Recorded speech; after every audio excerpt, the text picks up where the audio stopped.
আসসালামু আলাইকুম, শুরু করছি জনপদের খবর। সঙ্গে আছে আমি নিশা মুনতাসির। এখনকার সংবাদ আয়োজন একই সঙ্গে চ্যানেল আইয়ের ইউটিউব চ্যানেল এবং চ্যানেল আইয়ের ওটিটি প্ল্যাটফর্ম আইস্ক্রিনে লাইভ স্ট্রিম হচ্ছে। পিলখানা হত্যাকাণ্ডের বিস্ফোরক মামলায় কেরানীগঞ্জে ঢাকা কেন্দ্রীয় কারাগার ও গাজীপুরের কাশিমপুর কারাগার থেকে ১৬৭ জন সাবেক বিডিআর সদস্য জামিনে মুক্তি পেয়েছেন। দুপুর ১২টার দিকে কারাগার থেকে বের হতে থাকেন তারা। ১৯শে জানুয়ারি কেরানীগঞ্জ কারাগারের অস্থায়ী আদালতে ঢাকার বিশেষ ট্রাইব্যুনাল ২ এর বিচারক ইব্রাহিম মিয়া শুনানি শেষে বিস্ফোরক মামলার আসামিদের জামিনে মুক্তির আদেশ দেন। গাজীপুর প্রতিনিধি ও কেরানীগঞ্জ থেকে শাকের আদনানের পাঠানো তথ্য ভিডিও চিত্রে মইনুল হাসানের রিপোর্ট। ২০০৯ সালের ২৫-২৬ ফেব্রুয়ারি ঢাকার পিলখানা সীমান্তরক্ষী বাহিনীর সদর দপ্তরে ৫৭ সেনা কর্মকর্তা সহ ৭৪ জন নিহত হন। ওই ঘটনায় হত্যা ও বিস্ফোরক আইনে দুটি মামলা হয়। হত্যা মামলায় খালাস বা সাজা ভোগ শেষে বিস্ফোরণ আইনের মামলায় ৫০০-র বেশি বিডিআর সদস্য জামিনের আবেদন করেন। ঢাকা কেন্দ্রীয় কারাগার কেরানীগঞ্জের অস্থায়ী আদালতে জামিন শুনানি শেষে বিস্ফোরক মামলার আসামিদের জামিনে মুক্তির আদেশ দেন বিচারক। প্রায় ১৫ বছর পর কাশিমপুর কারাগার থেকে জামিনে মুক্তি পান ১২৬ জন বিডিআর সদস্য। বন্দীদের মুক্তির খবরে কারা ফটকে ভিড় করেন স্বজনেরা। দীর্ঘ ১৬ বছর জেলখানাতে বন্দী অবস্থায় ছিলাম, পরিবার প্রতি বিচ্ছিন্ন ছিলাম। আমাদের যে অবৈধ যে ক্ষতিপূরণ হয়েছে, এই ক্ষতিপূরণটা যাতে সরকার রাষ্ট্রীয়ভাবে দিয়ে দেয় আমাদের। আমরা ১৮,৫১৯ জন যারা নিরপরাধ বিভিন্নভাবে জেল জরিমানার শিকার হয়ে চাকরিচ্যুত হয়েছি, রাষ্ট্রের সকল সুযোগ সুবিধা সহ পুনরায় চাকরিতে পুনর্বহাল চাচ্ছি। এবং আমাদের যে বিডিআর যে নামটা আমরা বর্ডার গার্ড চাই না, পুনরায় সেই আমাদের ঐতিহ্যবাহী ২০০ বছরের ইতিহাস বাংলাদেশ রাইফেলস বিডিআর এর নামটা চাই। কেরানীগঞ্জ থেকে মুক্তি পেয়েছেন ৪১ জন। অনেক আনন্দ, আপনাদের প্রচেষ্টায় আমরা বাড়িয়ে গেছি। আল্লাহর দরবারে লাখ লাখ শুকরিয়া। অনেক আনন্দ। আমার বাবাকে পেয়েছি বিনা দোষে, তো আমার বাবা জেল খাটলো ১৬টা বছর, আপনারা জানেন। কোনো অপরাধ না করে, আমার বাবার ঘটনার বছর জুনে রিটায়ার ছিল, কোনো অপরাধ না করে ১৬ বছর জেল খাটলো বিনা দোষে। আবার একবেলা খাইছে একবেলা খায়নি। আমাকে এই ১৬ বছরে আমার পরিবার কেউ দেখতে আসতে পারেনি, গাড়ি ভাড়ার টাকা নেই, কিভাবে আসবে? আমি এইভাবে ১৬ বছর কাটাইছি জেলখানায়। জামিননামা যাচাই বাছাই শেষে অন্য কোনো মামলায় আটকাদেশ না থাকলে বন্দীদের জামিনে মুক্তি দেওয়া হচ্ছে। Monil Hasan, channel I, Dhaka. সিরাজগঞ্জে রবীন্দ্র বিশ্ববিদ্যালয়ের স্থায়ী ক্যাম্পাস নির্মাণের দাবিতে মানববন্ধন বিক্ষোভ সড়ক অবরোধ করছে শিক্ষার্থী সহ বিভিন্ন সামাজিক সংগঠন। অবিলম্বে বাজেট বরাদ্দের দাবি জানিয়েছেন বিশ্ববিদ্যালয়ের উপাচার্য। নাজিব বেগের রিপোর্ট। ২০১৭ সালে প্রতিষ্ঠার পর থেকেই ভাড়া ভবনে একাডেমিক ও প্রশাসনিক কার্যক্রম চালাচ্ছে রবীন্দ্র বিশ্ববিদ্যালয়। বিশ্ববিদ্যালয়ের স্থায়ী ক্যাম্পাসের দাবিতে গেল কদিন ধরে সড়ক অবরোধ, ক্লাস পরীক্ষা বর্জন, মানববন্ধন করছেন বিশ্ববিদ্যালয়ের শিক্ষার্থী সহ সংশ্লিষ্টরা। একই দাবিতে বৃহস্পতিবার সিরাজগঞ্জের শাহজাদপুরে ঢাকা পাবনা সড়কে মানববন্ধন করে সচেতন নাগরিক ফোরাম। রবীন্দ্র বিশ্ববিদ্যালয় প্রতিষ্ঠায় অগ্রণী ভূমিকা পালনকারী শিক্ষাবিদ প্রফেসর নাসিম উদ্দিন মালিথা পরিষদের পক্ষ থেকে মানববন্ধনে একাত্মতা প্রকাশ করা হয়। এছাড়া শাহজাদপুর স্বার্থরক্ষা কমিটির পক্ষ থেকে পৌর এলাকায় মানববন্ধনের আয়োজন করা হয়। রবীন্দ্র বিশ্ববিদ্যালয়ের উপাচার্য বলেন, প্রতিষ্ঠার এত বছরেও স্থায়ী ক্যাম্পাস নির্মাণে অর্থ বরাদ্দ না দেয়া হতাশাজনক।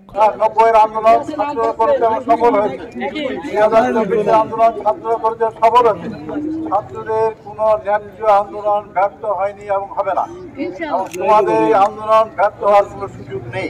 স্থায়ী ক্যাম্পাসের জন্য দ্রুত অর্থ বরাদ্দের দাবি জানিয়েছেন বিশ্ববিদ্যালয় সংশ্লিষ্টরা। নাজিব বেগ, চ্যানেল আই। নীলফামারীতে মাঘের শীতে কাঁপছে মানুষ। গত 2 দিন থেকে ঘন কুয়াশার চাদরে আচ্ছন্ন থাকছে শহর ও গ্রামগঞ্জ। হিমশীতল বাতাসের সাথে যুক্ত হয়ে পড়ছে ঝিরিঝিরি কুয়াশা। গরম কাপড়ের অভাবে অতি কষ্টে দিন যাপন করছে শ্রমজীবী মানুষ। কাজে যেতে না পারায় বিপাকে পড়েছে তারা। খড়কুটো জ্বালিয়ে শীত নিবারণের চেষ্টা করছেন তারা। চাঁপাইনবাবগঞ্জে আন্তর্জাতিক নিয়ম লঙ্ঘন করে বিএসএফ এর বোমা নিক্ষেপ এবং বাংলাদেশের আম গাছ কেটে ও ফসল নষ্ট করে সাধারণ কৃষকের উপর হামলার প্রতিবাদ সহ বিভিন্ন সীমান্তে ভারতীয়দের আগ্রাসনের বিরুদ্ধে মানববন্ধন করেছেন এলাকাবাসী। শিবগঞ্জ উপজেলার বিনাতপুর ইউনিয়নের কালীগঞ্জ বউবাজার থেকে বিক্ষোভ মিছিল শুরু হয়ে কালীগঞ্জ চৌমুহনীতে মোড়ে গিয়ে শেষ হয়। পরে সেখানে মানববন্ধন করেন তারা। বক্তারা বলেন, ভারতীয় জনগণ ও বিএসএফ বাংলাদেশের কৃষক জনতার উপর হামলা চালিয়েছে। এতে বাংলাদেশি 5 কৃষক আহত হয়েছেন।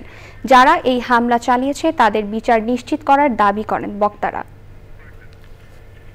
যশোরে সফটওয়্যার টেকনোলজি পার্কের ব্যবস্থাপনার দায়িত্ব থেকে টেকসিটি নামের কোম্পানিকে অব্যাহতি সহ 10 দফা দাবিতে বিক্ষোভ সমাবেশ করেছে সফটওয়্যার টেকনোলজি পার্কে বিনিয়োগকারীরা। এ সময় বিক্ষোভকারী রাষ্ট্রের কত টাকা ক্ষতি হয়েছে ও অনিয়ম দুর্নীতির মাধ্যমে টেকসিটি কত টাকা আত্মসাৎ করেছে তা তদন্ত করে জনসম্মুখে প্রকাশের দাবি জানায়। বিক্ষোভ সমাবেশে কয়েকশো বিনিয়োগকারী অংশ নেন। এসো দেশ বদলাই পৃথিবী বদলাই স্লোগান নিয়ে আয়োজিত তারুণ্যের উৎসব উপলক্ষে নড়াইল, পিরোজপুর ও ঝালকাঠিতে শিশুদের সাইক্লিং প্রতিযোগিতা ও র্যালি হয়েছে।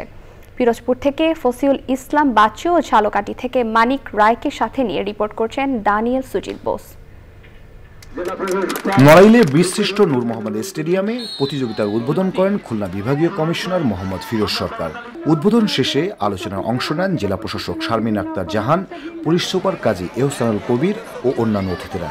জেলার বিভিন্ন বিদ্যালয়ের 25 জন শিক্ষার্থী সাইক্লিং প্রতিযোগিতায় অংশগ্রহণ করেন।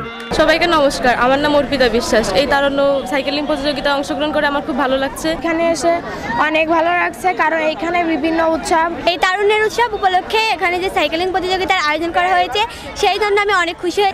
নড়াইল জেলা থেকে অনেক ভালো একটা উদ্যোগ এটা, ভবিষ্যতে আমরা ভালো কিছু করব আশা করি। তারুণ্যের উৎসবকে ঘিরে সমাজের তরুণদের উদ্বুদ্ধ করতে এ ধরনের খেলার আয়োজন করেছে প্রশাসন। আমরা চেষ্টা করব, যারা আমাদের সমাজের দায়িত্বশীল ব্যক্তি সবাই চেষ্টা করব যাতে আমরা বাচ্চাদেরকে খেলাধুলার প্রতি একটা আগ্রহ গড়ে তুলতে পারি। তাহলে আমাদের সমাজের যে খারাপ দিকগুলো থেকে তারা ফিরে আসবে। পিরোজপুর জেলা প্রশাসন ও পৌর প্রশাসনের আয়োজনে জেলা স্টেডিয়াম থেকে র্যালি বের করে শিক্ষার্থীরা। র্যালিটি কাউখালী উপজেলার শিয়ালকাঠির চৌরাস্তা মোড়ে গিয়ে শেষ হয়। তারুণ্যের উৎসব উপলক্ষে আমরা জেলা পর্যায়ের বিভিন্ন কর্মসূচি গ্রহণ করা হয়েছে। আমরা জাতীয় কর্মসূচির সাথে সংগতি রেখে কর্মসূচিগুলো গ্রহণ করেছি। এর মধ্যে সাইকেল র্যালি ছিল অন্যতম। আজকের এই সাইকেল র্যালিতে স্বতঃস্ফূর্তভাবে ছাত্র জনতা অংশগ্রহণ করেছে। ঝালকাঠিতে তারুণ্যের উৎসব উপলক্ষে চিত্রকর্ম প্রদর্শনী ও সাইকেল র্যালি হয়েছে। শহরের কালেক্টরেট স্কুলে শিক্ষার্থীদের আঁকা জুলাই গণ অভ্যুত্থান 2024-এর চিত্রকর্ম প্রদর্শনী আয়োজন করা হয়। চিত্রকর্ম প্রদর্শনী ও সাইকেল র্যালির উদ্বোধন করেন জেলা প্রশাসক Ashrafur Rahman. Daniel Sujit Bose, channel I. এসো দেশ বদলাই পৃথিবী বদলাই স্লোগান নিয়ে সারা দেশে চলছে তারুণ্যের উৎসব। মাদারীপুরে তারুণ্যের উৎসব পরিণত হয়েছে মেলায়। দর্শনার্থীদের পদচারণায় মুখর হয়ে উঠেছে চারদিক। সাংস্কৃতিক উৎসবের সাথে যোগ হয়েছে গ্রামের ঐতিহ্যবাহী বিলুপ্তপ্রায় পিঠার প্রদর্শনী। লক্ষ্মীপুরে তারুণ্যের উৎসব উপলক্ষে জুলাই গণ অভ্যুত্থানের স্মৃতি তুলে ধরে লক্ষ্মীপুরে 100-র বেশি প্রাথমিক বিদ্যালয় শিক্ষার্থীর উদ্যোগে দেয়ালিকা উৎসব হয়েছে। উদ্বোধন করেন জেলা প্রশাসক রাজীব কুমার সরকার।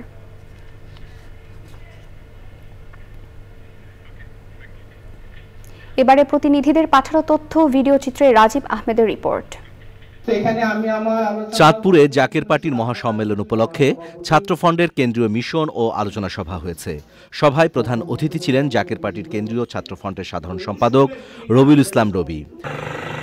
বিএনপির প্রতিষ্ঠাতা জিয়াউর রহমানের 89তম জন্মবার্ষিকী উপলক্ষে গাইবান্ধায় শীতার্ত মানুষকে শীতবস্ত্র বিতরণ করেছে স্বেচ্ছাসেবক দল। গাইবান্ধার ফুলছড়িতে মাদকাসক্তি প্রতিরোধ ও সচেতনতা বিষয়ক আলোচনা সভা হয়েছে। প্রধান অতিথি ছিলেন ফুলছড়ি উপজেলা নির্বাহী কর্মকর্তা জগৎবন্ধু মণ্ডল। জামালপুরের দেওয়ানগঞ্জে আওয়ামী লীগ নেতা সাবেক ইউপি সদস্য শামসুল আলম ও হাসানের নেতৃত্বে জমি জবরদখল, দোকানপাট ভাঙচুর ও লুটপাটকারীদের শাস্তির দাবিতে সংবাদ সম্মেলন করেছে ভুক্তভোগী পরিবার। ঝিনাইদহে chamber of commerce and industry ও জেলা ডায়াবেটিক সমিতির নবনির্বাচিত কমিটির অভিষেক হয়েছে। অনুষ্ঠানে প্রধান অতিথি ছিলেন জেলা বিএনপির সভাপতি এম এ মজিদ। লক্ষ্মীপুর সদরে অনুষ্ঠিত 2 দিনব্যাপী বিজ্ঞান ও প্রযুক্তি মেলা শেষ হয়েছে। উদ্বোধন করেন জেলা প্রশাসক রাজীব কুমার সরকার। তারুণ্যের উৎসব উপলক্ষে মেহেরপুরে সদর উপজেলা প্রশাসনের উদ্যোগে গ্রিন স্কুল ক্যাম্পেইন হয়েছে। উদ্বোধন করেন উপজেলা নির্বাহী কর্মকর্তা খায়রুল ইসলাম। ময়মনসিংহে বিভাগীয় ক্রীড়া সংস্থায় অন্যান্য বিভাগের ন্যায় আঞ্চলিক ক্রিকেট সংস্থা হিসাবে স্বীকৃতি দেওয়ার দাবিতে মানববন্ধন করেছেন ক্রীড়ামোদীরা। বক্তৃতা করেন বিএনপির সহ সাংগঠনিক সম্পাদক ওয়াইস আলী মামুন ও অন্যরা। সেবার মান উন্নয়নের জন্য সেবা গ্রহীতাদের অংশগ্রহণে পিরোজপুরে বিআরটিএ অফিসে গণশুনানি হয়েছে। পরিষ্কার পরিচ্ছন্নতা ও নাগরিক শৃঙ্খলা বিষয়ে জনসচেতনতা বাড়াতে শেরপুর জেলার স্কাউট ও রোভার দল নিয়ে হাইকিং কর্মসূচি বাস্তবায়ন করা হয়েছে। উদ্বোধন করেন জেলা প্রশাসক তরফদার মাহমুদ রহমান। পটুয়াখালীতে ওয়েজ অনার্স কল্যাণ বোর্ড ও প্রথাগত অভিবাসী কর্মীদের পুনর্একত্রীকরণের লক্ষ্যে বৈদেশিক কর্মসংস্থান মন্ত্রণালয় কর্তৃক বাস্তবায়নাধীন সহায়ক প্রকল্প বিষয়ক সেমিনার হয়েছে। এতে প্রধান অতিথি ছিলেন জেলা প্রশাসক আবু হাসনাত মোহাম্মদ আরিফিন। সেমিনারে বিদেশ ফেরত অভিবাসী কর্মী, জেলার বিভিন্ন দপ্তরের কর্মকর্তা ও গণমাধ্যম কর্মীরা অংশ নেন। Rajib Ahmed, Channel I. ক্রীড়াই শক্তি, ক্রীড়াই বল এই স্লোগান নিয়ে কিশোরগঞ্জের করিমগঞ্জে উৎসব মুখর পরিবেশে অনুষ্ঠিত হয়ে গেল কাবাডি প্রতিযোগিতা। ছাত্র ও যুব সমাজকে মাদকমুক্ত রাখতে করিমগঞ্জ উপজেলার জয়কা ইউনিয়নের মধ্য নানশ্রী গ্রামে কাবাডি প্রতিযোগিতার আয়োজন করে আরাফাত রহমান কোকো যুব ও ক্রীড়া সম্পদ। প্রতিযোগিতায় 16টি দলের অংশগ্রহণ করে।